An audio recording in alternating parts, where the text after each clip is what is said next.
Hello everyone, welcome back to my channel vibe up with me. कैसे हैं आप सब?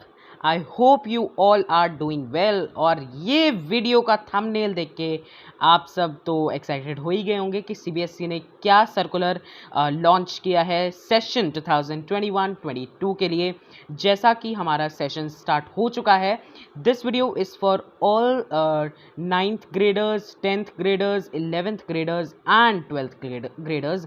उनके अलावा अगर कोई भी ये वीडियो देख रहा है, हो सकता है आपके लिए हेल्पफुल ना हो, बट अगर आप किसी ऐसे बंदे को जानते हैं जो कि इन क्लासेस से बिलोंग करता है, देन आप ये वीडियो उसे ज़रूर शेयर कीजिए, क्या पता उसके काम आ जाए।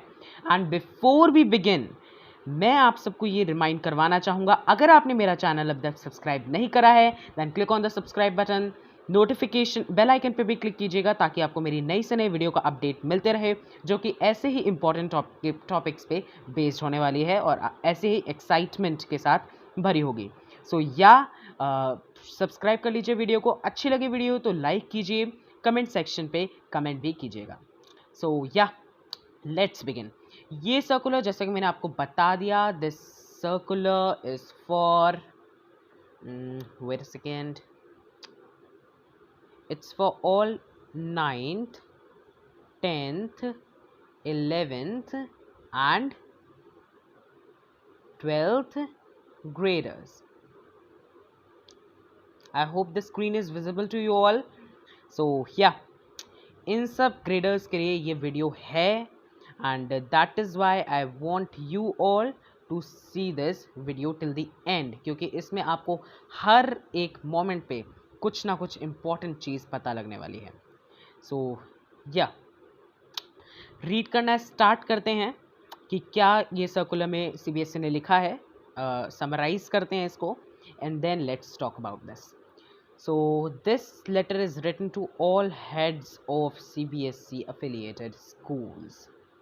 सो सीबीएसई द्वारा जो भी स्कूल्स अफिलिएटेड हैं, हो सकता है आपके स्कूल, अगर आपका स्कूल सीबीएसई बोर्ड वाला है, देन हो सकता है आपके यहाँ भी ये सर्कुलर आया हो, बट हो सकता है अभी तक आपको ना पता चला हो। सो उन सब स्कूल्स में ये पहुँच चुका है। सो इस जो सर्कुलर है उसका सब्जेक्ट यहाँ इन्होंने दे रखा है, assessment and evaluation practices for the boards for the session 2021-22। सो यहीं से इस पूरे सर्कुलर का एक टाइटल मिल जाता है कि किस बारे में सर्कुलर है। It is for assessment and the evaluation practices, कि किस तरह से पेपर का पैटर्न होगा, इवैल्यूएशन किस टाइप से होगा for the session 2021-22। Okay, so let's move on. Yes, so in order to move towards competency based education, the board wide circular number acad dash dash dash and asked schools to adopt NCERT learning outcomes, made corresponding changes in the examination and assessment practices for the year 2019-20, wide circular number acad dash dash dash, and the year 2020-21 wide circular number blah blah blah, dated 16/3/2020। इसका मतलब ये है कि आप सब ने जो नई एजुकेशन पॉलिसी आई है उसके बारे में आई होप कि most of you know about that, क्योंकि दैट इज़ वेरी इंपॉर्टेंट। आप सबको वो पता होनी चाहिए। NEP, उसके बारे में आप सबको पता होना चाहिए। ओके, सो आई होप आप सब उसके बारे में क्लियर हैं। उसमें जो मेन एजेंडा उनका था, that agenda was to stop rote learning. जैसे कि कुछ बच्चे होते हैं ना, हम लोग 8th सेशन तक यही ज़्यादातर प्रैक्टिस रहती है कि हम क्या करते हैं, कॉपी में क्वेश्चन आंसर्स लिखवा दिए टीचर्स ने, 4 से 5 पेजों में हमारा चैप्टर ओवर हो गया, और उन 4 से 5 पेजेस में जितने भी क्वेश्चन आंसर्स, डेफिनेशंस जितनी भी लिखवाई हैं हमारे टीचर्स ने, हम उसी को रिवाइज करके पेपर लिखने चले जाते थे और मार्क्स भी अच्छे खासे आ जाते थे। बट ऐसा 10th 9, 10th, 11th, 12th में तो नहीं होने वाला। ऐसा होता भी है, बट तब भी उसे और ज़्यादा रोट लर्निंग से थोड़ा दूर रखने के लिए सीबीएसई ने क्या करा है, उन्होंने एक नई चीज़ लॉन्च करी है। यहाँ जो एक मेन वर्ड आ जाता है, this is competency based question education. इस चीज़ का मतलब यह है, ये है कि रोट लर्निंग की प्रैक्टिस नहीं चलेगी। अब आपकी सोच को क्रिटिकल होना पड़ेगा, क्रिटिकल थिंकिंग, ठीक है। मेंटल एबिलिटी आपकी अच्छी होनी चाहिए, आप चीज़ों को जोड़ पाने चाहिए, मतलब आप किसी भी चीज़ को जोड़ सकते हैं, है ना। आपके कॉन्सेप्ट्स क्लियर होने चाहिए, रादर देन डेफिनेशन लर्न होने से आपके कॉन्सेप्ट्स क्लियर होने चाहिए। सो यही ये सर्कुलर बताता है। आगे रीड करते हैं। Let's move on to the next page. So या हमने फर्स्ट पैरा कंप्लीट कर लिया था। Let's move on to the next one. So the national education policy which I talked about कि NEP 2020 के ऊपर ये बेस्ड है। पिछले सेशन में तो ये लॉन्च नहीं हो पाया था, बट इस सेशन में इसका पहला कदम रख दिया गया है। सो या has affirm the need to move from rote to competency based learning. इस पूरे सर्कुलर में आपको ये वर्ड बहुत बार सुनने को मिलेगा, competency. Okay, so making it more focused on developing the creative and critical thinking capacities of students to meet the challenges of the 21st century proactively।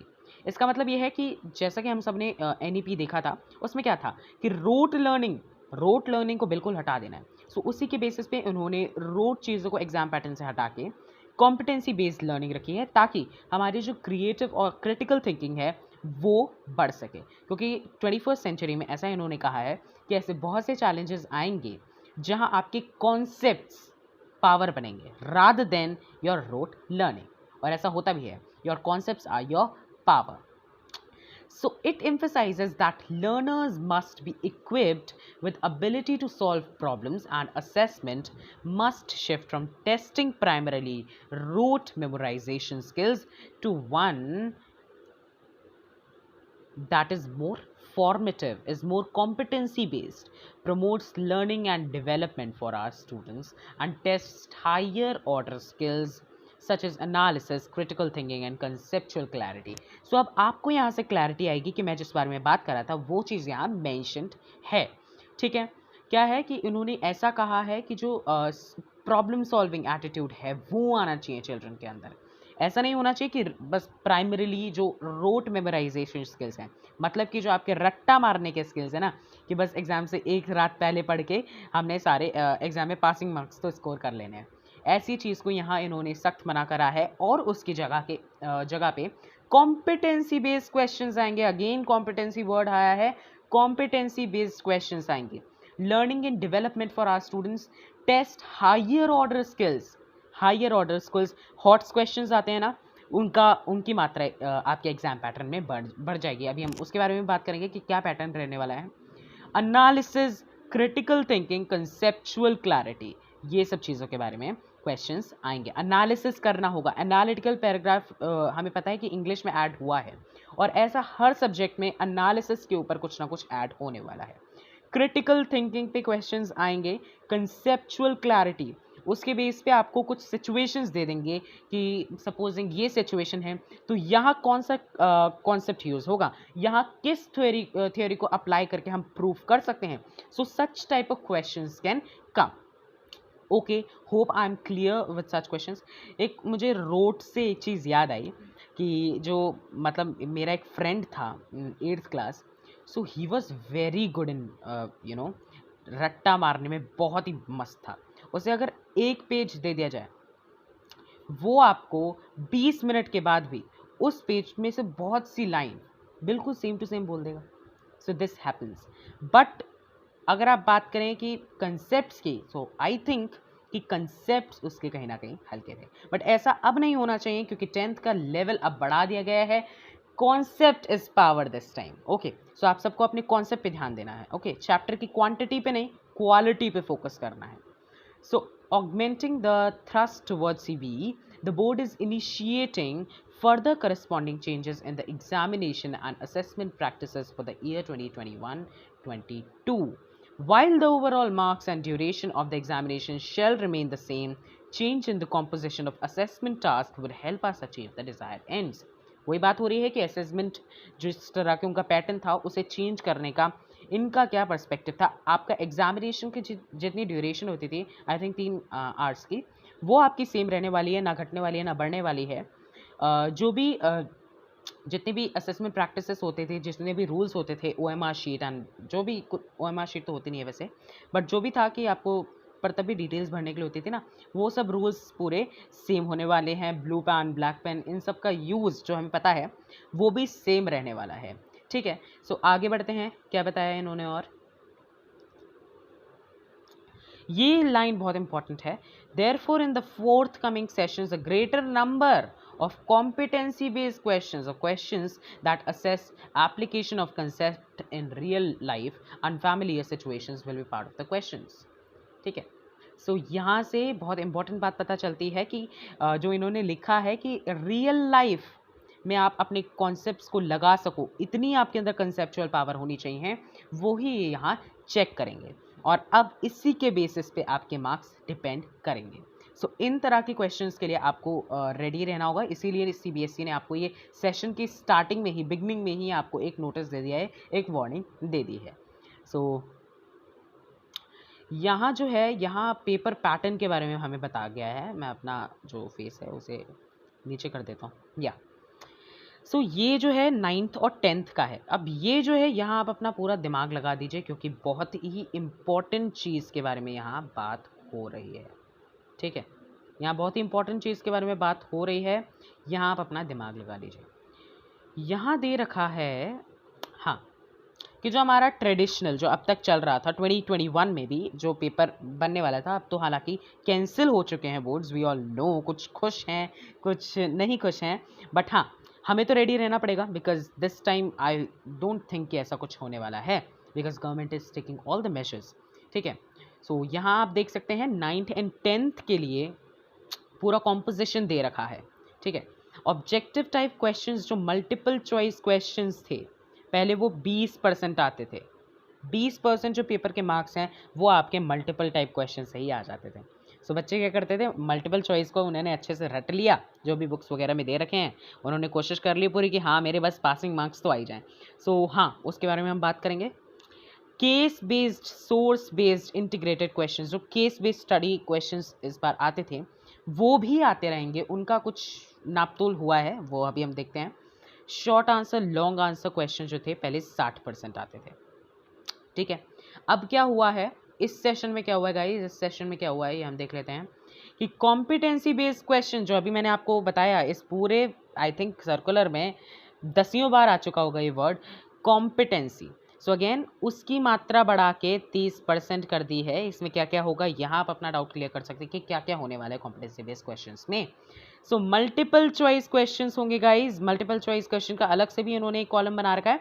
यहाँ जो मल्टीपल चॉइस क्वेश्चंस होंगे वो आपके एनालिटिकल थिंकिंग के बारे में ही होंगे, कि अगर किसी ने इस असर्शन पे ये रीजनिंग लगाई है तो क्या वो सही है, ट्रू फॉल्स आ सकते हैं, आपके फिलअप्स आ सकते हैं, मल्टीपल चॉइस में भी एनालिसिस वाले, यही सब चीज़ें इसमें आ सकती हैं। केस बेस्ड क्वेश्चंस हमें पता है किस टाइप से होते हैं, कि हमें कोई सिचुएशन दे देते हैं, रियल लाइफ एग्जांपल दे देते हैं, उसी के बेस पे हमारी जो हमें जो जितनी भी थ्योरी पढ़ाई गई है, जितने भी प्रैक्टिकल मतलब जितनी भी चीज़ें पढ़ाई गई हैं उन सबको हमें प्रैक्टिकली यहाँ अप्लाई करके आंसर्स देने होते हैं। So case based study questions भी थोड़े बहुत बड़े होंगे, जब 30% का इसका हो गया है 20 से हटके। सोर्स बेस्ड इंटीग्रेटेड क्वेश्चंस भी आ सकते हैं, और एनी अदर टाइप्स अभी भी उन्होंने पूरी तरह से नहीं बताया, कुछ और भी आ सकता है। सो इसके लिए आपको रेडी रहना पड़ेगा। डायग्राम्स आ जाते हैं कभी कभी कि जो हमें कंसेप्ट बताया गया है कि ये पार्ट है, ये पार्ट है, उसके बेसिस पे डायग्राम्स भी आ सकते हैं। अब जो हमें यहाँ बताया है, जो हमें बताया था कि जो अभी तक 2021 के लिए जो 9th 10th की बात हो रही है, यहाँ से अभी मत भाग जाना 11th 12th वालों, क्योंकि मेरे सीनियर्स इसके बाद में आपको बताऊंगा। ठीक है, सो ऑब्जेक्टिव क्वेश्चंस 20% हो जाएंगे। यहाँ बहुत इंपॉर्टेंट चीज़ है, इसे आप लोग मार्क करके रख लीजिए। ऑब्जेक्टिव क्वेश्चंस 20% हो जाएंगे। हालांकि जो आपके ऑब्जेक्टिव क्वेश्चंस हैं वो यहाँ भी हैं, बट यहाँ जो है वो 20% हो गए हैं। सो ये चीज़ आप देख लीजिए। अब जो short answer, long answer questions थे वो ये 60% यहाँ लिखे हैं, 60% लिखे हैं, यहाँ 50% हो गए हैं, उसी को 10% कम कर दिया गया है। सो यहाँ आपको इस चीज़ के लिए रेडी रहना पड़ेगा। Short answer, long answer type questions as per existing, मतलब कि उनकी जो भी मार्क वैल्यू थी उस हिसाब से, बट उनको 10% रिड्यूस कर दिया गया है। ओके, जो हम लोग क्या करते थे कि मतलब जो हमारे प्रीवियस ईयर स्टूडेंट्स रहे हैं और वो क्या करते थे कि प्रीवियस ईयर पेपर्स को सॉल्व करके बस हाँ 1 महीने में तैयारी हो जाती थी, बस अपने पेपर दे दिए। बट इस बार ऐसा नहीं होने वाला है, कॉन्सेप्ट इज पावर, इसलिए कॉन्सेप्चुअल बेस्ड क्वेश्चन नए से नए आएंगे, कुछ भी रिपीट होने नहीं जा रहा है उस 30% में। सो इस चीज़ के लिए हमें रेडी रहना पड़ेगा। अब ये तो हो गए 9th-10th की बात। अब आ जाते हैं हम 11th-12th के जो जितना भी उनके चेंजेस आए हैं पैटर्न में। सो क्या था, अभी तक इनके में भी 20% ही थे, 20% ही इनके में भी ऑब्जेक्टिव टाइप क्वेश्चंस थे, जो कि हम बात करेंगे कितने हो गए हैं। केस बेस्ड क्वेश्चंस जो थे, case based source based integrated question 10% आते थे। ये 2021 का जो ट्रेडिशनल जो उनका पूरा था पैटर्न, उसके बारे में बता रहा हूँ मैं आपको, 10% आते थे। अब जो short answer long answer questions थे वो 70% आते थे। हमारे तब भी 60% थे, इनके तो 70% आते थे। सो अब हम देख लेते हैं उस चीज़ को कैसे मॉडिफाई किया गया है। यहाँ जो मॉडिफाइड लिखा है that is the correct word. So हाँ, मॉडिफाई इस तरह से करा गया कि कॉम्पिटेंसी बेस्ड क्वेश्चंस इनके 20% हो जाएंगे, जो यहाँ केस बेस्ड वही सब 10% था, वो यहाँ 20% का हो जाएगा। उसमें कुछ चीज़ें ये नई इंट्रोड्यूस कर देंगे, multiple choice questions, assertion reasoning, और बाकी जो चीज़ें आती रहती थी, case based question, study source based study question, वो सब आते रहेंगे। बट हाँ, उनके कंसेप्ट्स बढ़ते जाएंगे, उनकी इन डेप्थ आपको लर्निंग करनी पड़ेगी, ताकि जो आप जितने भी कंसेप्ट्स हैं उन्हें आप रियल लाइफ एग्जांपल्स में अप्लाई कर सकें। सो ये हो गया है। ऑब्जेक्टिव टाइप क्वेश्चंस तो 20% ही रहेंगे, ठीक है। हालांकि वहाँ भी जो मैंने आपको बताया 9th-10th वाले में भी क्वेश्चंस वहाँ भी आएंगे, बट वो एनालिसिस पे ज़्यादा बेस्ड होंगे। यहाँ जो है वो थोड़े थ्योरी पार्ट पे हो सकते हैं, या आपको वैसे मिल सकते हैं। नाउ जो रिमेनिंग 60% है वो आपका short answer long answer type questions होगा, और उसमें भी एनालिसिस और कंसेप्चुअल लर्निंग का एग्जामिन किया जाएगा। उसमें ये नहीं है कि आपकी रॉट लर्निंग को एग्जामिन किया जाएगा। There also concept is power. So हमने टोटल जो देख लिया वो ये है कि कॉन्सेप्ट को आपको इस बार लग के पढ़ाई करनी पड़ेगी कॉन्सेप्ट्स के लिए। सो करिकुलम डॉक्यूमेंट रिलीज ये तो हमें पता ही है, तो it is not important. So now अब मैं आपको एक चीज़ और बता दूं, जो मुझे सवाल आ रहे थे और जो आपके मन में भी उठ रहे होंगे सवाल, सो वो मैं आपको बता दूं के जो हमारा है, let me select the pen. हाँ, कि क्या कुछ सिलेबस में बदलाव आया है, सिलेबस रिडक्शन हुआ क्या? So this is the question जो हम सबके दिमाग में आ रहा है, ये क्वेश्चन हम सबके दिमाग में आ रहा है। तो पहले मैं आपको ये चीज़ बता दूं, ये चीज़ क्लियर कर दूं कि सिलेबस में कोई रिडक्शन नहीं किया है सीबीएसई ने, वो आपको पूरी तरह से चेक करेगी। इस पीछे उनका एक अलग इंटेंशन है, एक नाइस इंटेंशन है कि जो हमारे 10th बेस है उनका आप ये मत समझिए कि उनको फ़ायदा हुआ, कुछ फ़ायदा नहीं हुआ। जो कंसेप्ट उनके छूट गए हैं, साइंस की बात करें तो साइंस में बहुत मेन कंसेप्ट छूटे थे, जो कि आपको हायर जो लेवल्स है वहाँ आपको पूछे जाएंगे। सो हाँ, इसलिए वो चीज़ सीबीएसई ने कुछ सोच के करी है। सो सिलेबस में रिडक्शन नहीं आया है, बट हाँ, बहुत जगह इसके जो है स्ट्राइक्स चल रहे हैं अभी भी। Students are demanding reduction in syllabus, कह रहे हैं भाई हम क्या कुछ नई मिट्टी से बने हैं, हम इस कोरोना के जो अब तो पेंडेमिक और ज़्यादा बहुत ही ज़्यादा अलग लेवल पे आ चुका है, डेथ रेट बहुत बढ़ चुका है, वो वर्सन हो गया है, और अब वो कह रहे हैं कि हम कुछ अलग मिट्टी से बने हैं। बट हाँ, ये चीज़ है कि आप लोग को स्ट्रैटेजीज़ पता हैं, जो पिछली बार आपके सीनियर्स ने यूज़ करी हैं, हमारे सीनियर्स ने यूज़ करी हैं, वो आपको स्ट्रैटेजीज़ पता हैं। सो या उन सब से आप अपना कर सकते हैं। मैं भी उन्हीं स्ट्रैटेजीज़ का यूज़ कर सकता हूँ ना, कि जो हमारे प्रीवियस ईयर के जितने भी हमारे सीनियर्स रहे हैं, जिन्होंने इसका एग्ज़ाम का तैयारी की थी, पेपर नहीं दिया कोई बात नहीं, तैयारी तो की थी ना। ऐसा नहीं कि आप उनके डिसरिस्पेक्ट करें कि आपने तो पेपर ही नहीं दिए, आप कहाँ के 10th के क्वालिफाइज हुए, नॉट लाइक दैट। ओके, सो ये चीज़ आपको ध्यान में रखनी है। रिडक्शन नहीं हुआ है, अभी से पढ़ना स्टार्ट कर दीजिए, हो सकता है रिडक्शन हो जाए, बट तब भी आप अपनी तैयारी पूरी रखिए। सो हाँ, कोई सिलेबस में रिडक्शन नहीं हुआ है। और साथ ही साथ एक क्वेश्चन और था आप लोगों का कि क्या ये हमारे लिए कहीं से कहीं तक हेल्पफुल है या कहाँ से कहाँ तक नुकसानदायक है। सो मैं तो मानता हूँ कि नुकसानदायक तो नहीं है ना, हेल्पफुल हो सकता है, क्योंकि अभी तक हमारे भी तो ये सोचना था कि इतना सिलेबस है, इतनी क्वांटिटी है। अब लोग उन्होंने सीबीएसई ने वो चीज़ कर दी, क्वांटिटी कम रख लो तुम, कंसेप्ट जितने भी कॉन्सेप्ट्स हैं उन्हें क्वालिटी वे में अंडरस्टैंड करो। ताकि वो सब तुम्हारे हायर ऑर्डर स्किल्स को कॉन्स्टिट्यूट करें और तुम सारे एनालिसिस को अच्छे से कर सको। सो यहाँ जो है ये आपका लास्ट क्वेश्चन को मैंने रिजॉल्व कर दिया है, कोई भी इसमें बुराई नहीं है। आपको लगता है कि आप कंसेप्ट को अच्छा नहीं कर पाते, तब भी आपको कंसेप्ट को अच्छा करना पड़ेगा, जो कि वेरी इंपॉर्टेंट है, ठीक है। और हो सकता है जो प्रैक्टिकल स्टूडेंट्स होते हैं ना, उनके लिए बहुत हेल्पफुल हो जाए इस बार, जो थ्योरी को इतना रट वट नहीं पाते हैं बट प्रैक्टिकल में उनका अच्छा है। सो हाँ, उनके लिए हेल्पफुल होने वाली है। सो हाँ, यहाँ हम वीडियो का एंड करते हैं। पढ़ना स्टार्ट कर दीजिए, इस आशा में मत रहिए कि आपके भी बोर्ड्स कैंसिल हो जाएंगे इस सेशन की तरह। सो पढ़ना स्टार्ट करिए, हायर ऑर्डर स्किल्स पे ध्यान दीजिए, अपने क्वेश्चंस को अपने टीचर्स से पूछिए कि किस हिसाब से केस बेस्ड स्टडी क्वेश्चन रहने वाले हैं, सोर्स बेस्ड स्टडी क्वेश्चन रहने वाले, क्या क्या नई चीज़ें आई हैं, किस तरह से मार्क्स का डिस्ट्रीब्यूशन होगा, वो सब देख लीजिए। टॉपिक्स को अच्छे से अंडरस्टैंड करिए। एंड अगर आपको मेरी वीडियो अच्छी लगी हो then please please please subscribe करिए चैनल को, ताकि और मैं ऐसे ही आपके लिए यूज़फुल वीडियोज़ लाऊंगा। अगर आपको यूज़फुल लगी हो कमेंट सेक्शन में ज़रूर लिखिएगा, अपने सजेशंस लिखिए कि आप नेक्स्ट वीडियो किस टाइप की चाहते हैं। सो आई होप आपको ये वीडियो पसंद आई हो, हेल्पफुल हो, सीबीएसई का सर्कुलर आपको पूरी तरह से समझ में आ गया हो, एक एक पॉइंट जो मैंने समझाया you should be clear about that. अगर नहीं है, कोई भी कंफ्यूजन है, you can ask me in the comment section freely, वो आप ही लोगों के लिए खोला गया है। Like the video, share the video and thank you for your support you have shown in my previous videos. So आपका सपोर्ट बहुत इंपॉर्टेंट है। Like the video, share the video, फोड़ दो बस, ठीक है।